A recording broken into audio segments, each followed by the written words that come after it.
Et salut tout le monde, c'est Zigo. Nous sommes le vendredi 9 novembre 2018.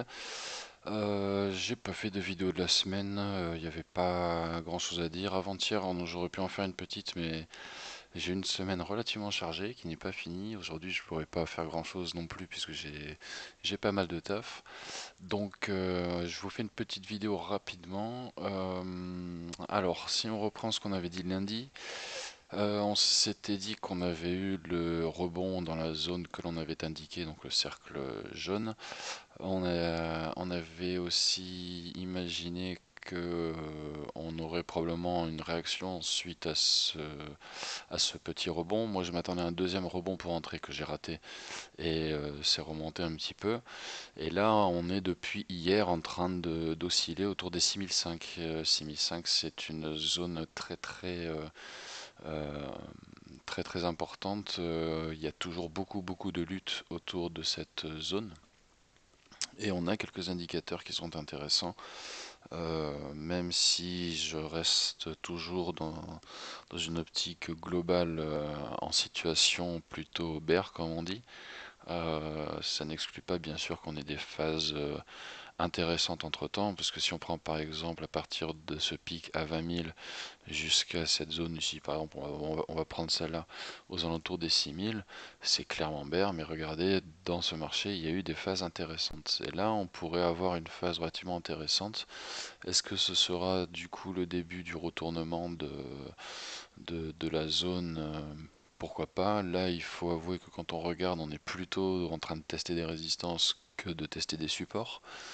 Maintenant, est-ce que ça va percer ou pas? À chaque fois qu'on était à des résistances, que ce soit la jaune ici ou la violette, généralement les réactions sont assez rapides.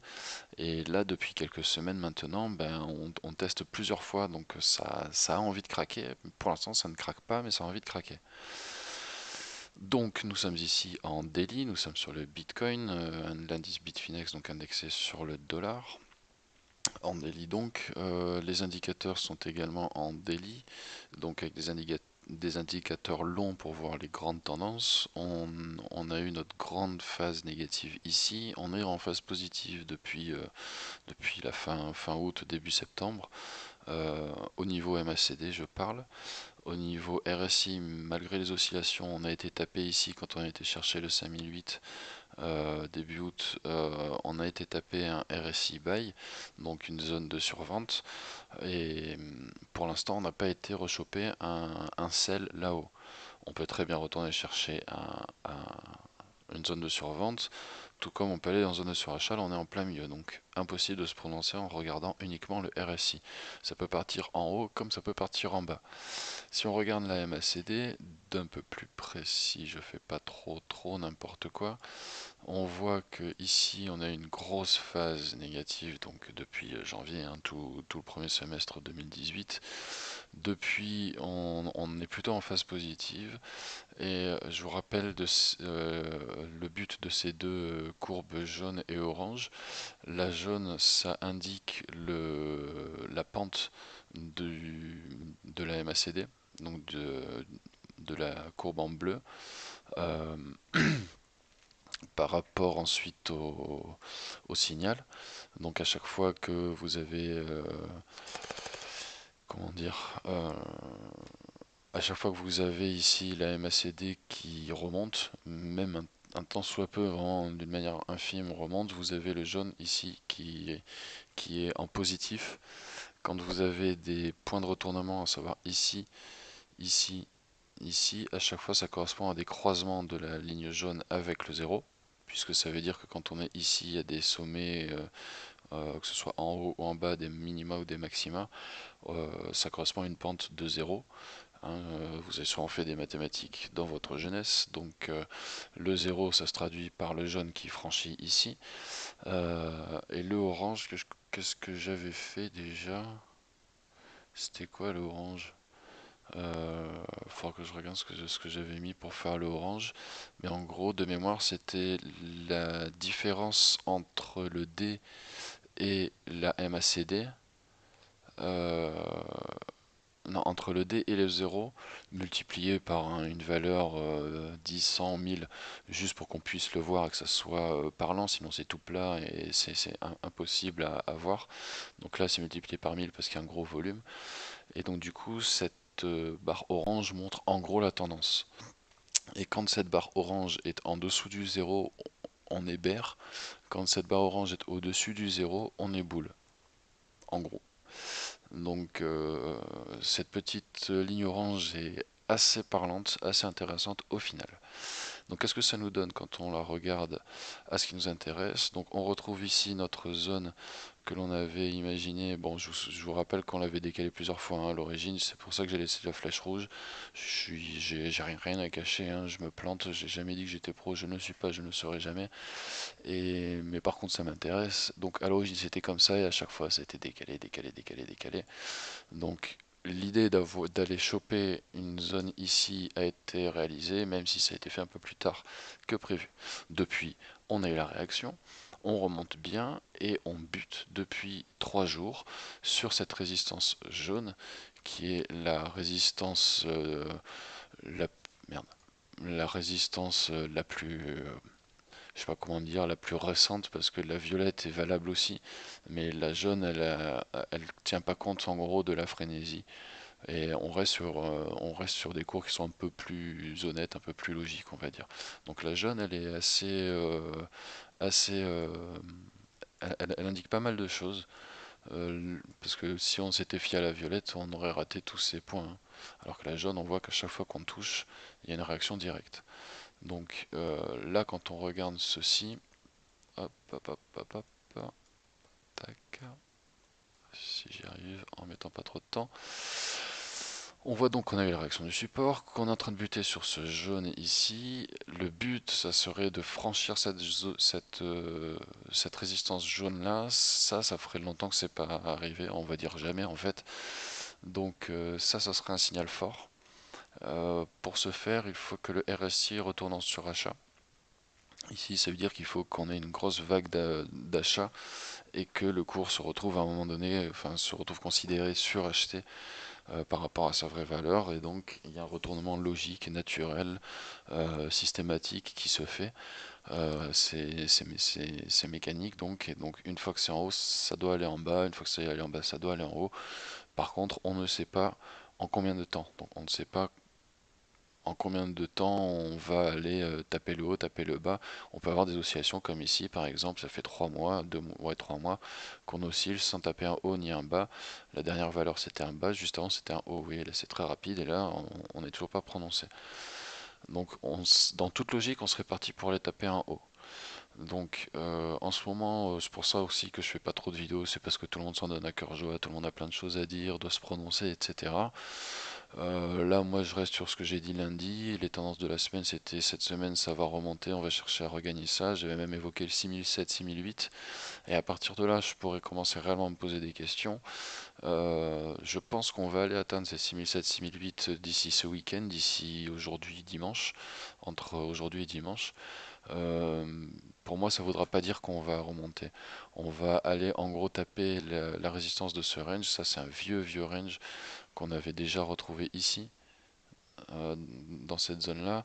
Donc là, on est début juin. On avait oscillé entre 6002 et 6008. Là, on l'a retrouvé un petit peu là. Et on est en plein dedans ici depuis septembre. Donc ça fait 2 mois et demi qu'on est en plein dans ce range, hein. On a été en bas, en haut, en bas, en haut, en bas. Et là, on est en train de retourner encore en haut. En toute logique, si on suit l'indicateur, si on suit la MACD, etc. Parce que la MACD étant ici en négatif, elle va naturellement avoir tendance à vouloir au moins choper son zéro avant de faire un beau retournement. Donc ça va nous laisser ici une petite marge. Je pense qu'on va avoir un gros pic ici. La MACD va remonter d'un coup. Euh, Son signal ici en gris devrait remonter un petit peu. Ça va occasionner un rebond de la MACD sur son signal. Et comme la MACD est tout de même proche du zéro, là on est à moins 200, mais pour le Bitcoin c'est pas énorme, hein. Il va à moins 500, moins 800 Pas facilement non plus, c'est pas tous les jours, mais c'est loin d'être exclu. Il y a des très gros volumes, hein, c'est la major, donc il y a des très gros volumes. Donc là, en toute logique, comme on a eu une grosse phase négative ici dans la MACD, mécaniquement, on est censé avoir un peu son effet miroir, un peu moins prononcé.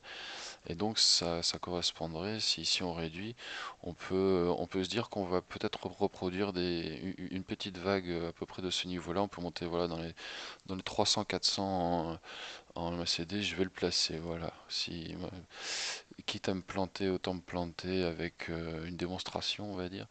Voilà. Donc moi j'imagine que d'ici ce week-end, on va aller chercher ça. Ça correspond à aller chercher la résistance de ce range qui est bien entériné depuis quelques mois, voire quelques trimestres maintenant. Excusez-moi. Et donc on devrait peut-être monter. Maintenant, si on regarde, peut-être on devrait monter. Aller chercher ceci, mais après, excusez-moi encore, après en toute logique, redescendre. Redescendre, et je vous rappelle que moi, ma target, c'est 5000 dans un premier temps. Là, une fois qu'on va taper 5000, je rentre peut-être pas à 100%, mais au moins 2 tiers, ou sinon si je rentre à 100%, ça veut dire qu'il faut que je trouve un petit peu d'argent au moment pour re-rentrer si on a une correction, parce que là on devrait avoir un énorme mouvement pour revenir là, et peut-être une belle correction à la suite, donc un moyen de recharger, enfin à voir. On n'y est pas encore, loin de là. Toujours est-il que maintenant on va passer par exemple en 4 heures. En 4 heures, je garde les mêmes indicateurs.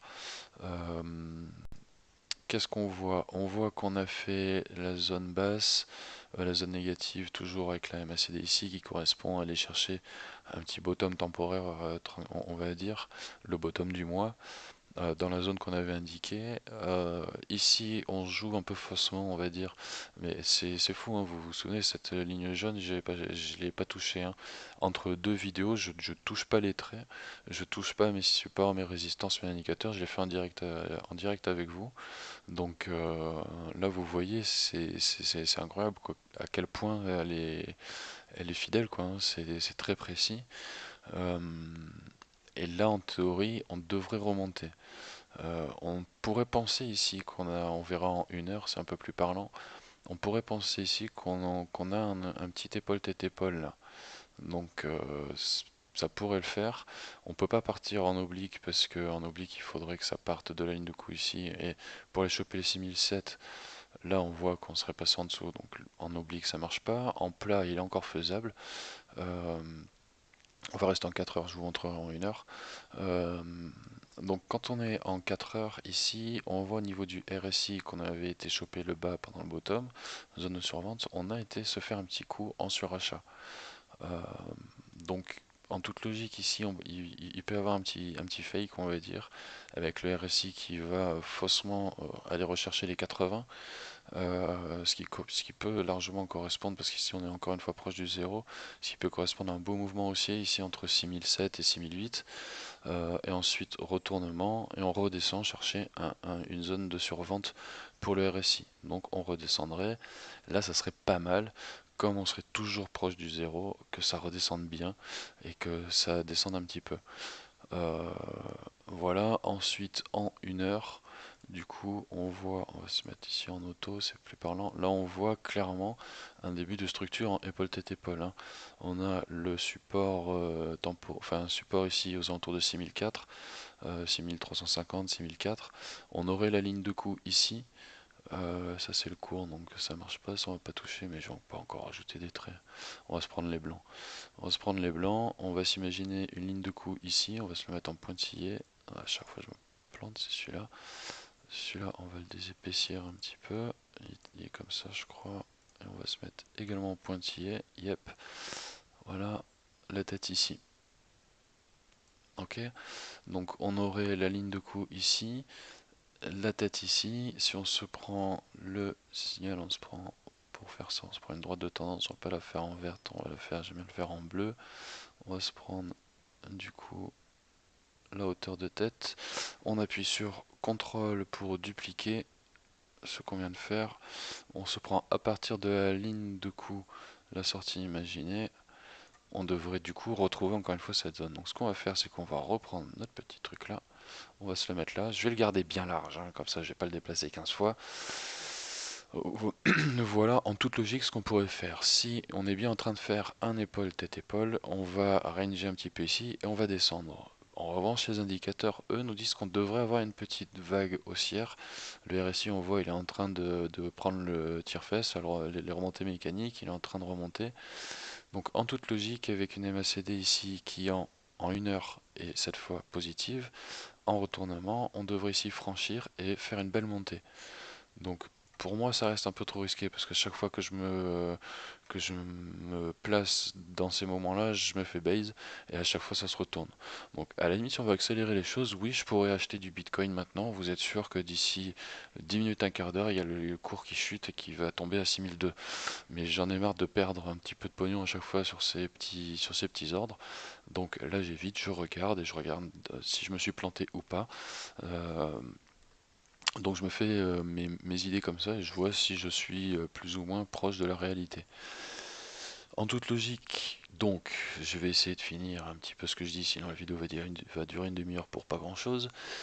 En toute logique, on devrait remonter, essayer de chercher cette zone ici, hein, avec un beau mouvement haussier, une MACD bien verte, une belle bulle verte ici, un retournement dans cette zone-là, et boum, on va chercher le bas.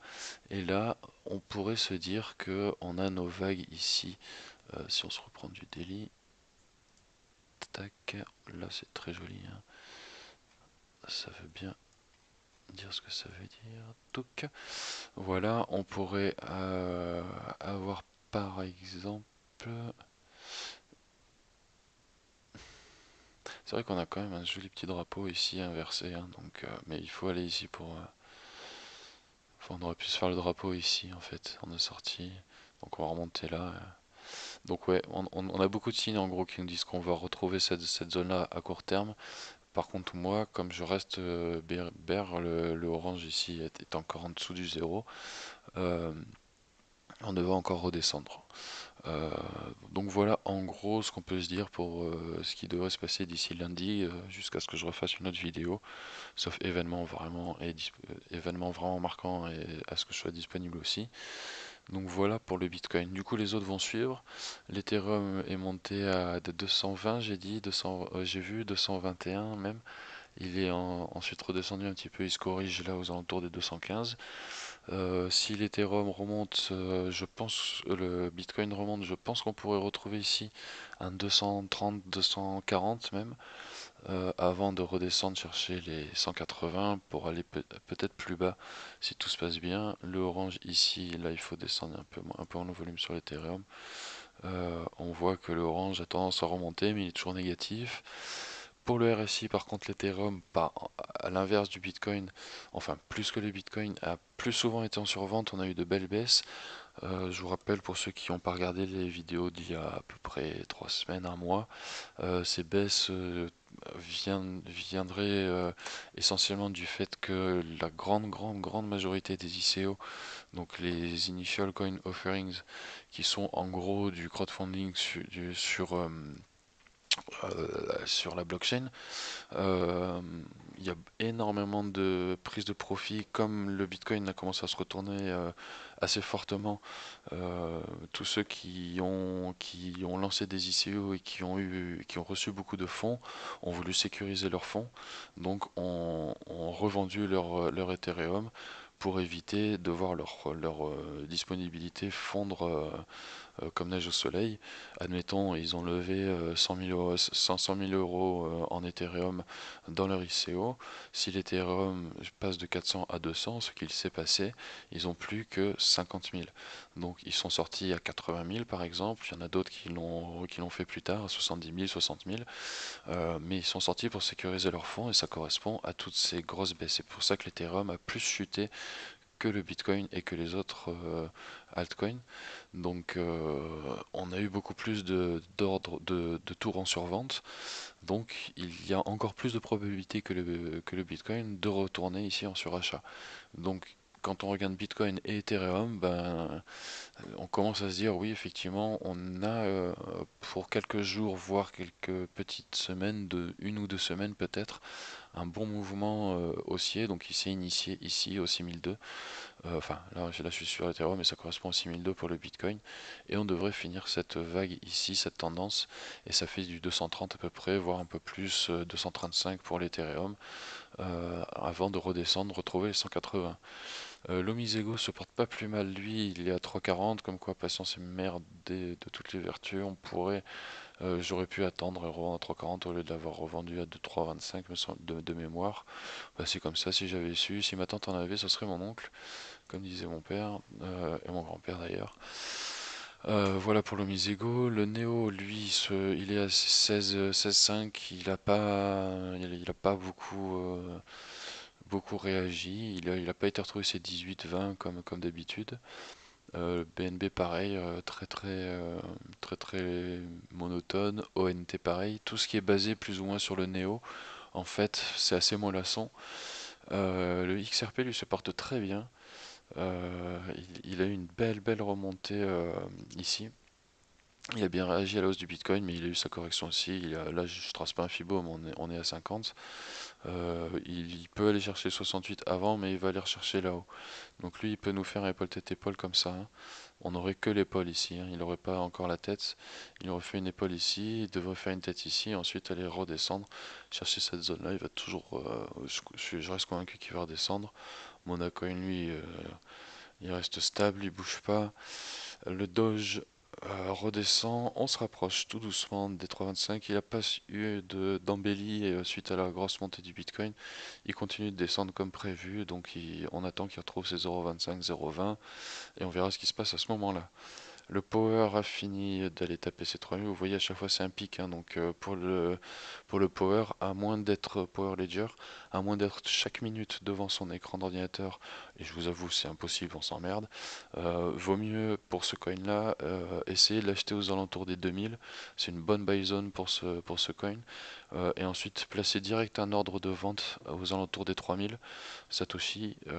Ça vous fait toujours un 30-40% assuré, sans rien faire plus ou moins. C'est juste que ça bloque des fonds pendant X temps, donc il faut utiliser ces 20% du portefeuille destinés à être bloqués entre guillemets pour rien, pour test, euh, pour en mettre une partie sur cette monnaie. C'est pas bête comme raisonnement. Là on est sur le BTC maintenant, c'est des coins indexés sur le BTC parce qu'il n'y a pas d'exchange qui vous permettent de le faire en USD, donc ça sert à rien. Il nous reste quoi? Myriadon s'en fout, EOS on s'en fout, le NEM pareil, il bouge pas énormément. On va regarder un peu ce qui se passe du côté du 0x du BAT. Où est-ce qu'ils sont eux? 0x, donc c'est le ZRX ici. On a 73, il est juste remonté de ça lui, donc le soufflet retombe. On a même un joli épaule tête épaule qui se prépare là. Épaule, tête, on a déjà fait le range épaule, donc lui il pourrait avoir du mal. On est à 0, mais le D, enfin c'est pas le D, lui c'est le, comment on va l'appeler? On va l'appeler le E, hein. Je vais essayer de retrouver des petits noms. Le E, lui, il est censé redescendre un petit peu. On a eu beaucoup de tours en surachat pour le RSI sans aller en survente, donc à mon avis ici il va faire pouf, micro rebond et un petit tour en survente, et on va se faire la fin de l'épaule. On va retrouver les 0,6, voire moins si affinité 0,5, avant d'avoir un autre mouvement envisageable. Donc on peut enlever ici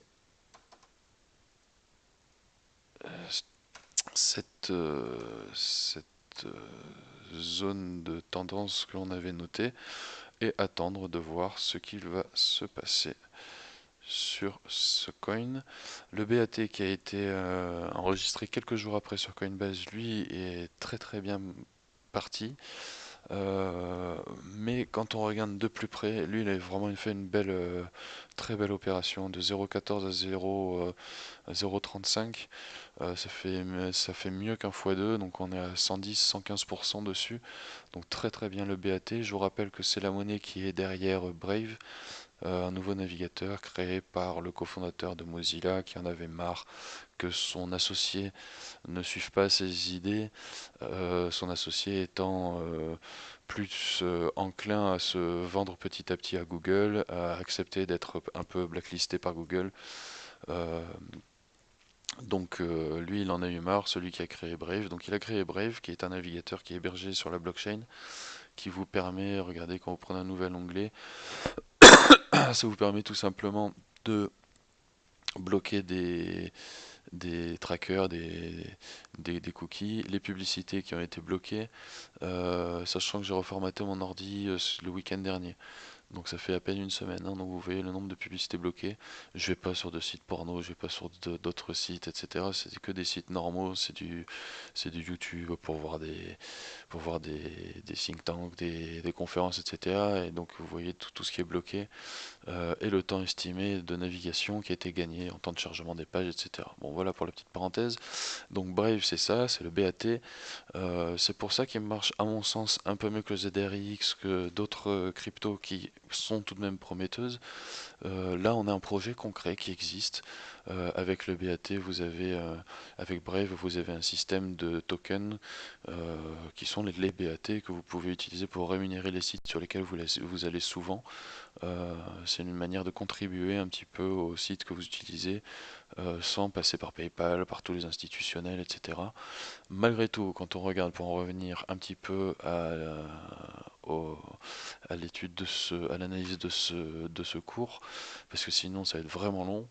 Au final, on a ici été faire beaucoup de tours en surachat. Le dernier tour en survente, il date de mi-mars quand même. Ça fait un an, enfin pas un an, ça fait 3 trimestres quand même. Donc ça fait une sacrée période. Donc là, il va y retourner, hein, en toute logique. On a eu un MACD sell ici le 6 novembre, donc avant-hier, sur des indicateurs longue durée. Donc là, revendez le BAT. J'espère que vous avez pris vos profits un petit peu plus tôt. Et si vous en avez gardé un petit peu sous le coude, revendez. Alors, on peut avoir une petite hausse. Donc vous allez dire, ah, t'avais dit de pas revendre, etc. Là, vous pouvez très bien attendre de remonter un peu. Mais si risque, moi je serais vous, je sortirai tranquille. Je dis bonne affaire. Je suis rentré là. Je sors là, très bonne affaire. Ici, on est en train de former la tête. On va ranger un peu ici une fois qu'on aura fait la tête. On sera du coup en train de former l'épaule et on va retrouver ici les 0,15. On va peut-être corriger plus haut. On va peut-être ici se limiter à 0,20 et ensuite remonter parce qu'il y a le projet derrière qui est concret. Euh, voilà tout. Bitcoin Cash, lui, il a eu aussi une belle montée. Je pense qu'on fait un épaule tête épaule. Il va pas remonter plus haut. C'est bon. La, la petite good news du fork du Bitcoin Cash est passée. On a eu une belle augmentation. C'est le coin de la semaine. Il a fait une très belle progression. On a tapé plus de 20% alors que le maximum c'était 10 pour les autres, dont le BAT par exemple. Donc le plus beau coin, maintenant vous voyez épaule, la tête, on part en épaule également. Donc pour résumer, on retourne sur le Bitcoin. Possibilité qui remonte un petit peu ici. Par contre, il y a d'autres monnaies qui ont été un petit peu sur des petites vagues positives, sont plutôt en épaule tête épaule, on devrait redescendre. Le Bitcoin aussi, mais ça n'exclut pas que pour toutes ces monnaies, dont le Bitcoin, on a une petite remontée pour ce week-end et ensuite une redescente vers les 6002 avant d'aller un peu plus bas. Enfin, c'est ce que je souhaite. Maintenant, si on remonte, tant mieux. Ça voudrait dire que les cryptos rentrent dans la tête des gens, comme on devrait avoir une relativement belle crise économique sur les marchés traditionnels et donc sur les zones euro, États-Unis, Asie, etc. Et un joyeux bordel. Est-ce que ça voudrait dire qu'il y a enfin une corrélation entre les marchés tradis et le marché des cryptos? Peut-être, pour l'instant, je vous rappelle qu'il n'y en a pas. La bourse s'est un peu cassé la gueule la semaine dernière. Ça n'a pas eu d'influence particulière sur les cryptos. Donc il n'y a pas encore de corrélation entre les deux. Est-ce que les cryptos partent plus positifs? Ça, c'est une autre discussion qu'on pourrait avoir autour d'un café. Voilà pour aujourd'hui. Je pense que la vidéo a fait une bonne demi-heure. Je suis désolé. J'espère avoir pas dit trop de conneries, que ça n'a pas été trop long, que je vous ai pas trop fait perdre votre temps. On va voir si tout ça se concrétise. Donc vague plutôt positive pour cette semaine. On voit une très très belle action de la résistance en jaune ici depuis 3 jours. Je n'invente pas, celle-là, la jaune, vous savez qu'elle est là depuis longtemps, et là on est pile poil dessus. On devrait la percer pour que les gens disent ouais, ça y est, c'est parti, allez retrouver cette zone là, et ensuite d'un coup, eh non les gars, on vous abaisse une fois de plus, et pff, chute brutale comme ici, des trucs pas good du tout pour les boules. Voilà les petits loups, donc ouais, vous aimez pas que vous appelez, ça s'arrête, je vois pas pourquoi je vous appelle comme ça. Voilà les gars. Et bonne journée à tous. Merci d'avoir regardé cette vidéo en espérant que vous l'ayez regardé jusqu'au bout. Bonne journée et à plus. Ciao ciao.